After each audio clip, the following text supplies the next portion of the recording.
Assalomu alaykum warahmatulloh. Mana bugun Ilyos akamizda 10-kunlari kiyganlarda diz cho'ralari bor edi. Billa 55 S1 sohalarida 9 mm, L4 55 sohalarda esa 9 mm ga 14 mm aynalasiga pastga oqqani 22 mm edi.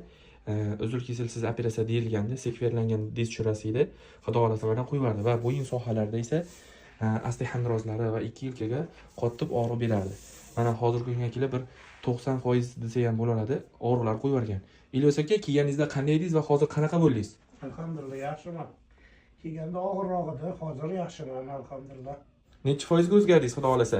Shu akangizga 90% o'zgardik.